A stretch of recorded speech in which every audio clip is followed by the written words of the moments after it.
Welkom bij Scheldemondig. Mijn naam is Nicole Wieme. En ik ben Hendrien van Walbeek. Vanavond hebben we een bijzondere gast aan tafel die passie heeft voor haar vak. Welkom Valerie. Dankjewel voor de uitnodiging. Wie is Valerie Lampleur? Valerie Lampleur, hier geboren, dit jaar 60 geworden. Journalist, schrijfster. En in haar vroege leven naar Amsterdam vertrokken. En sinds 2017 weer terug. Je zegt je bent schrijfster. Hoe is dat ooit begonnen? Goh, door het gewoon te doen. Ik woonde in Amsterdam. Ik werkte in de horeca. En ik werd voor mijn sokken gereden door Theo van Gogh in de Amstelstraat. En we zijn toen aan de praat geraakt. We werden bevriend. En ik ging wel eens naar een prettig gesprek wat hij presenteerde. En ik dacht, ik wil eigenlijk ook schrijven. En daar ga jij met me helpen. Kijk. En zo geschiedde eigenlijk. Ik heb Theo voor mijn karretje gespannen en gezegd van, ik kan heel goed schrijven.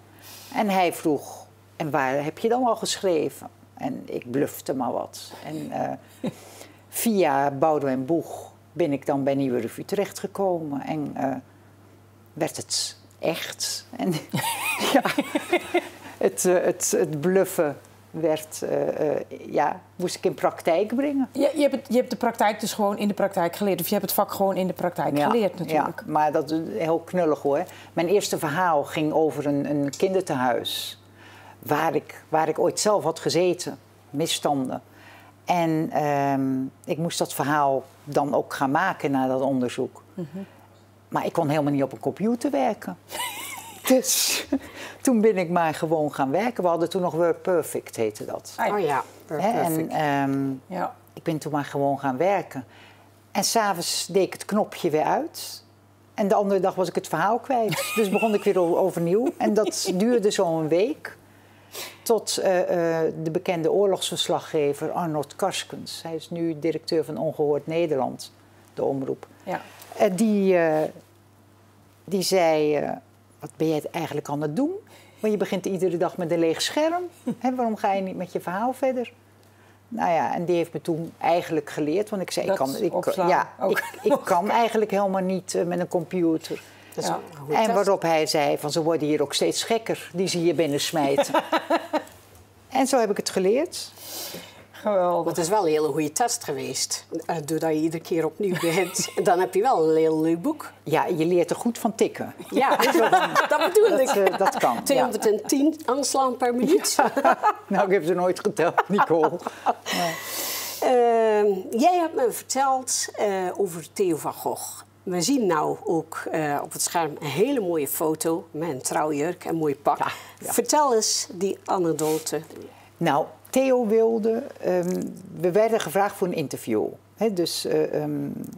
En Theo wilde dat wel, maar alleen maar als hij in een pak en ik in een trouwjurk van Mary Borsato. Oh, mooi. Dus...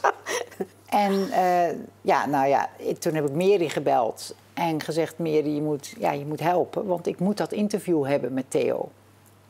En ja, dat was heel bijzonder. En het was Theo voor het eerst in zijn leven in een pak. Dus ook de laatste keer geweest dat Theo ooit een pak aangehad heeft. En dat was een smoking. Maar Theo rookte nogal veel. En tijdens die fotoshoot stak Theo steeds maar zijn Gouloise sigaretjes op. En dan moesten we weer. En Theo stak dan die brandende sigaretten in zijn jasje. Dus op die set kwam de rook uit zijn... Dus dat pak, dat is toen ook betaald moeten worden door dat... Ja. Dus Dus hij is me heel dierbaar, die foto. Ja, die is heel mooi. Dat is heel mooi. Nou. Je noemde jezelf een gerepareerd meisje. Valerie, ik ben daar heel nieuwsgierig naar. Wat bedoel je daarmee? Nou, weet je, ik noem dat zo in mijn boek. Want mijn boek Mevrouw, dat is mijn laatste boek. Ja. En dat gaat dan over mezelf. Dus een autobiografie, zoals ze dat noemen. En tegenwoordig is het hip om over gender te spreken. Weet je, ik ben daar niet zo heel erg in thuis. Al die lettertjes van dat alfabet. Dus ik maak het voor mezelf heel eenvoudig. Ik ben gewoon een gerepareerd meisje, hè, wat ooit gemaakt is. Ja. Er was iets niet in orde aan dat lijf bij mij. En ik ben dan, om het dan maar zo te zeggen... Hè, er zaten onderdeeltjes die niet klopten. Nou, die zijn veranderd. Ja. Nou, mooi. That's it. En verder is er eigenlijk niks aan mij anders. Of ben ik me ook nooit anders gaan zien. Nee. En gelukkig mijn dichte omgeving ook niet. Dus, heel fijn, ja. Maar we hebben, jij noemde het net jouw laatste boek. Ja. Je vertelde net, ik ben gaan schrijven natuurlijk voor de Nieuwe Revue. Ja. Maar van een tijdschrift naar een boek is ook wel weer een bijzondere stap, denk ik. Ja, maar daar gaan jaren overheen natuurlijk. Snap ik. Kijk, De Bende van Venlo was mijn eerste boek. Ja. Ja. En dat is ook maar door bluff gekomen. Want ik werd uitgenodigd in Reur bij Jan Lemfering. En toen zat ik met Reinhard Oerlemans en de Duitse ambassadeur Otto van der Gabelens. En Jan, die vond me altijd heel brutaal. En die zei, ik wil je in Reur. Dus ik zei, nou ja, als je genoeg betaalt, dan kom ik wel. Ja. Dus, en ik kwam en ik dacht, ik kreeg 5000 gulden. En ik mocht mijn kleding kopen en ik mocht naar de kapper. Dus ik vond dat eigenlijk wel lekker verdiend, hè, voor een zondagmorgentje. Om daar 2 uur tijdens van opname te zitten. Heerlijk. Maar toen dacht ik, ja, nou moet ik hem ook wat geven. Dus Jan vraagt tijdens die uitzending... En wanneer schrijf jij eigenlijk eens een boek? Want alle journalisten schrijven tegenwoordig boeken. Ja. En toen zei ik, nou, dan heb ik nieuws voor je. Daar ben ik al lang mee bezig. Dat boek, dat komt er. Maar dat was helemaal geen boek en ik was nergens mee bezig. Dus hij zei van, en waarover? Ik zeg, De Bende van Venlo, omdat ik had een paar maanden daarvoor... de moeder van De Bende van Venlo geïnterviewd voor Nieuwe Revue. Dus dat was de enige connectie waar ik op dat moment aan dacht. Dus dat heb ik toen maar... dus dat heb ik gezegd. Waarop de andere dag alle kranten schreven... boek over Bende van Venlo. En er komen ook nog nieuwe feiten in dat boek. Maar dat was helemaal geen boek. En ik had geen uitgever, ik had geen boek. Dus Theo van Gogh belde me een week later en zei van... mijn uitgever, die vroeg of Jan een uitgever had. Want anders wil hij je hebben. De uitgever van Gerard Reven. Van, nou ja, allerlei grote namen. Ja. Dick Gubbels van Veen. Dus ik dacht, nou ja, dan ga ik maar praten. Praten kan geen kwaad. Dan kreeg ik ook nog een voorschot. Dus, en ik ging daar naartoe. En die Gubbels, die zei, nou, dan een maandje of 4... Hè, dan kun je dat boek wel geschreven hebben, toch? Als je al bezig bent. Dus ik zei, nou, het najaar. Dus, nou, dat was goed. Dus we tekenden dat contract. En toen werd ik ook geacht om te beginnen. Maar ik wist bij God niet waar ik moest beginnen. Dus gelukkig kreeg ik hulp van een goede vriend. Een misdaadverslaggever, Hendrik Jan Korterink. Die ik had leren kennen bij Peter R. de Vries op de redactie waar ik werkte. En die heeft mij eigenlijk... die heeft eigenlijk mij een boek leren schrijven. Door iedere dag, hij was heel streng... door iedere dag, we hadden toen nog geen e-mail, dat ging per fax... Ik moest iedere dag een bepaald aantal pagina's schrijven. En dat ging dan, hoofdstuk, nu zeg ik maar even iets hoor. Sunny, een van de hoofdverdachten van de Bende van Venlo. Je moet vandaag zijn hele doopcel, dus alles wat er over hem... en een beetje leuk opschrijven. En dan maak ik er wel weer wat anders van. Zo geschiedde. En dat boek, dat vorderde gestaag. Maar ik moest natuurlijk ook het dossier zien te krijgen. En daarvoor hebben we uiteindelijk Hiddema gevonden. Oké. En dat werd een hele grote rel achteraf. Maar in ieder geval, we hebben... En alle verdachten, politie, justitie... iedereen heeft aan dat boek meegewerkt. Dus dat boek was eigenlijk... Het wordt vandaag de dag nog steeds verkocht. Ja, want dit is... Ja. De nieuwste versie, dit is hier ooit mee begonnen, maar dit is de nieuwste versie waar 6 nieuwe hoofdstukken aan toegevoegd zijn. Het is nu 12 jaar later. Ja, Ja, nou, althans, het is nu, ten uitgeven. Ja, dat was in 2007. Ja. Ja. Maar er is nog een documentaire, heb ik ervan gemaakt, voor de NCRV. Er is later natuurlijk, heb ik de rechten van God los, de film.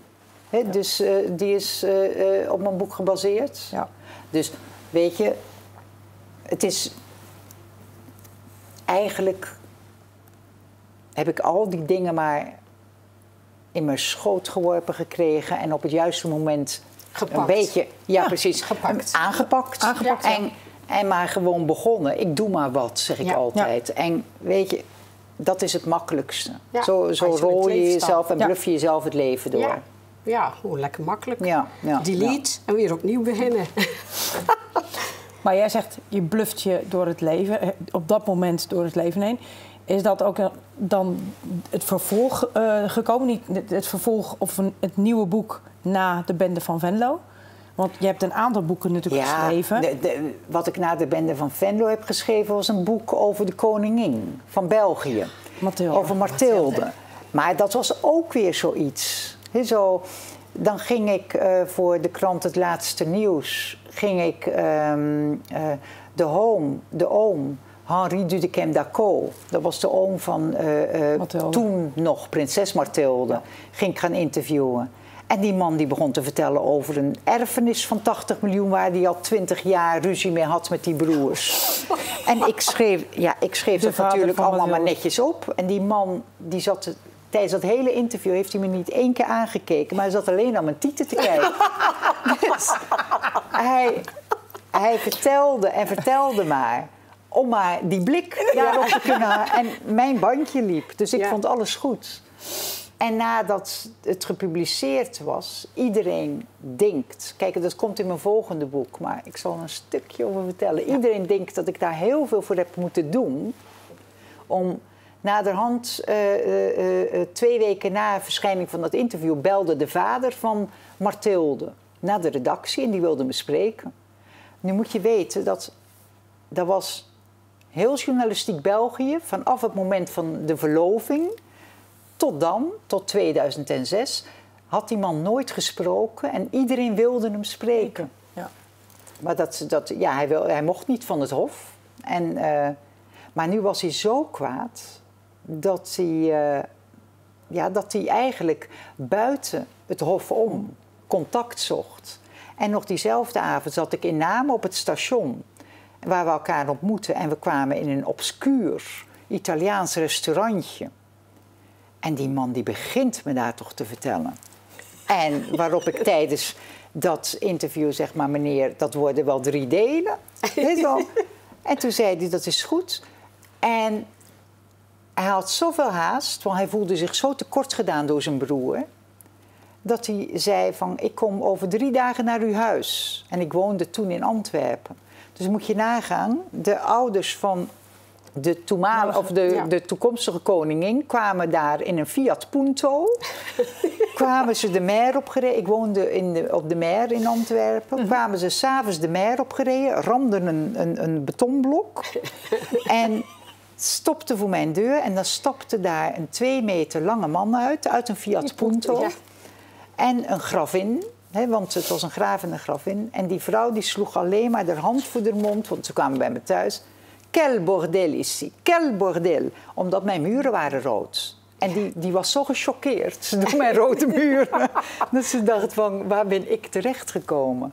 Nou ja, dat werd natuurlijk ook weer een hele grote rel. Want die man die ging zeggen dat zijn broer hem bedreigd had met een pistool. Dus dat werd de opening van het nieuws. En ja, iedereen die dacht van, wat is dit? En die man die heeft gesproken. Nou, dat is nog een tijdje zo doorgegaan. Toen heb ik er een boek over geschreven, samen met Jan van den Bergen. En ik heb dat is mijn 3e boek eigenlijk. Want de Bende van Venlo, 6 jaar later, had ik toen uitgebracht. Ja. Daarna Mathilde. Ja.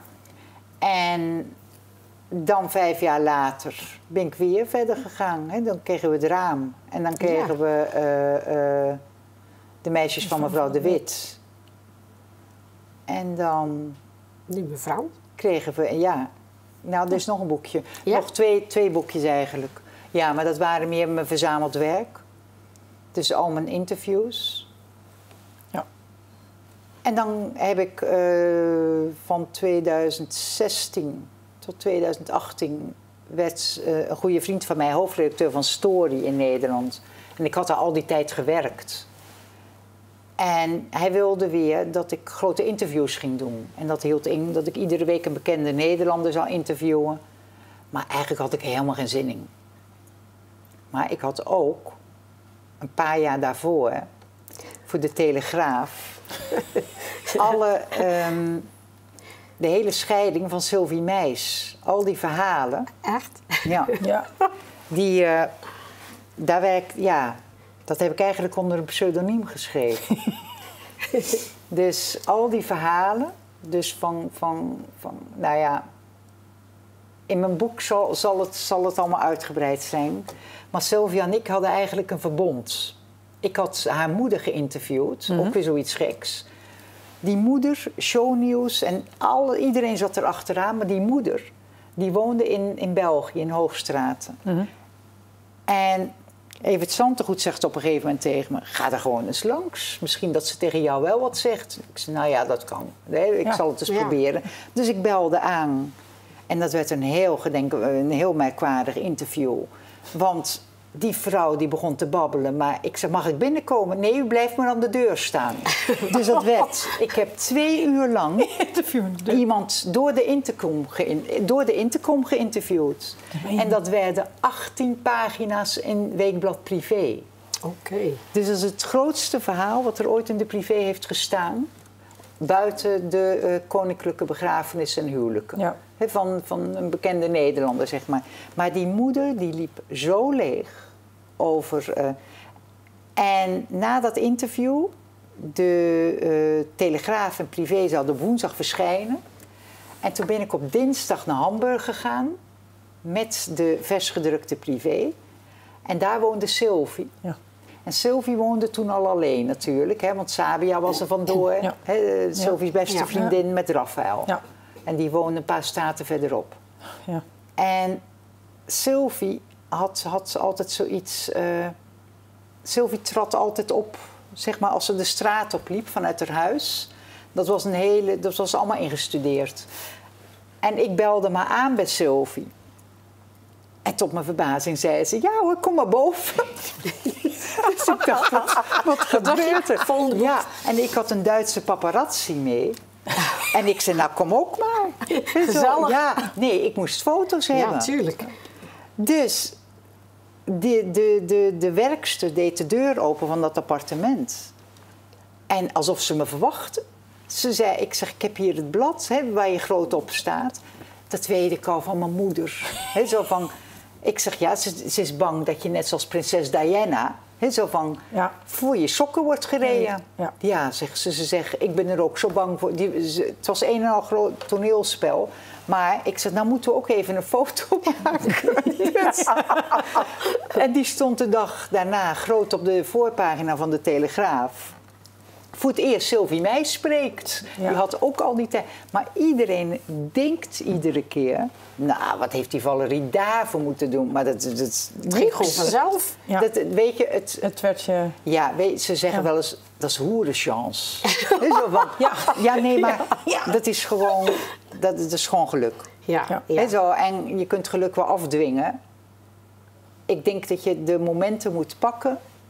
als je ze hebt, als ze zich voordoen. Ja. En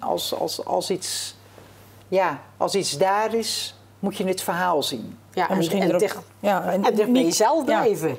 Ja, dat dus. En inderdaad er dus ook gewoon op afstappen. En gewoon zeggen, nou, ik bel eens een keer aan. En we zien wel wat er gebeurt. Ik doe maar wat. Zo van, daar hebben we het weer. Maar het is echt zo, ik doe maar wat. Ja, dat doen wij toch ook. Ja, wij ook. Wij doen hier ook wel wat. Ja, dan is het toch gezellig, hè? Je hebt ooit verteld aan mij dat je een eigen uitgeverij had. Ja. En daarna ben je naar Amsterdam teruggegaan. Dat is weer een nieuwe episode geweest. Ja. Het verhaal achter het raam op de Wallen. Ja, maar daar ga ik niet te veel over zeggen. Maar dat weet je, voordat ik over dat boek... Dat komt in mijn nieuwe boek, in een kwestie van tijd. Ja. Kijk. En dat is, weet je, daar zit iedereen op te wachten. Ja. Daar open ik mijn boek mee. Nou, het is wel Dus, inspirerend. Ja, Het nou, prikkelt Dus weer. ik wou net zeggen, daar wachten moeten we tot het wachten nieuwe tot boek uitkomt. Dat is tot op het volgende... november. Ik ben al aan het schrijven. Oh, Maar, ik ben heel benieuwd. ja. Je hebt natuurlijk heel wat boeken geschreven. Die ideeën die komen volgens mij gewoon op je pad. Want je bent begonnen met een verhaal voor de Nieuwe Revue over een kindertehuis. En als ik het goed begrepen heb, is dat uiteindelijk gebundeld in De Meisjes van mevrouw de Wit. Nee. Heb ik niet goed begrepen? Dus? Nee. Goed zo. Nee. Maar dat is niet erg. Nee. Want Corrigeer mij. Ja, maar mij duizelt het soms ook. Dus dat ik jou ga duizelen is helemaal niet gek. Nee. Dat kindertehuis, daar had ik zelf gezeten. En mijn hoofdredacteur, mijn toenmalige hoofdredacteur, die zei... Daar zijn heel veel rare dingen aan de hand. En die man die wist niet dat ik daar... En jij gaat daar moet jij naartoe. Dat wordt je eerste verhaal. Dus dat was natuurlijk heel gek. Dat uitgerekend ik, die helemaal niet kan schrijven, ook nog naar daar moet. Ja. Maar ik heb dat gedaan. En de meisjes van mevrouw de Wit, waar je aan refereert... dat is eigenlijk tot stand gekomen nadat ik een mail kreeg van mevrouw de Wit. Die had een interview met mij gelezen.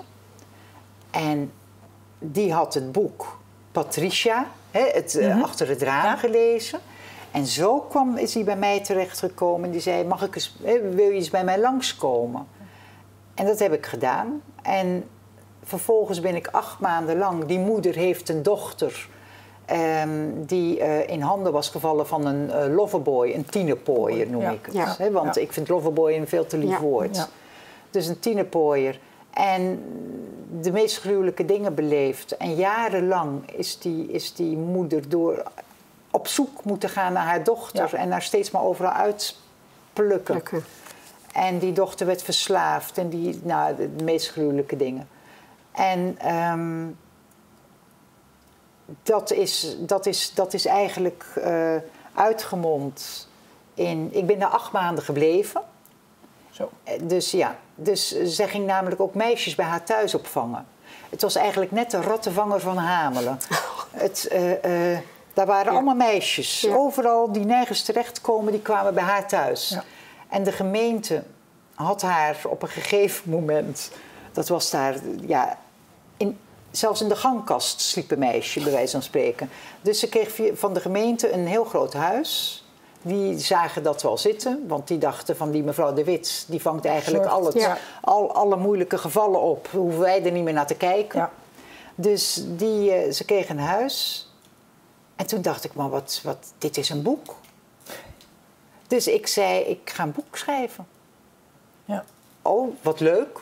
Zo van... Dus, ik zeg, ik ga een paar maanden blijven. Nou, dat werden er 8. Nou, en toen heb ik dat boek geschreven. En De Meisjes van mevrouw de Wit. Nou, dan heb ik nog een nieuwtje. Volgend jaar komt er een vervolg. Kijk. Ja, dat ben ik nu eigenlijk. Tussendoor, ik wissel het af en toe af. Zo gewoon met een kwestie van tijd. Als ik nooit saai. Nee, als ik geen zin heb in... we hebben 2 maanden geleden... besloten dat volgend jaar in maart zou het moeten komen. Dus een kwestie van tijd moet ik af hebben in mei. En dan ga ik deze zomer proberen om het vervolg te schrijven. En dat wordt echt heel spectaculair. Omdat daar werkt nu ook voor het eerst haar dochter aan mee. Ah.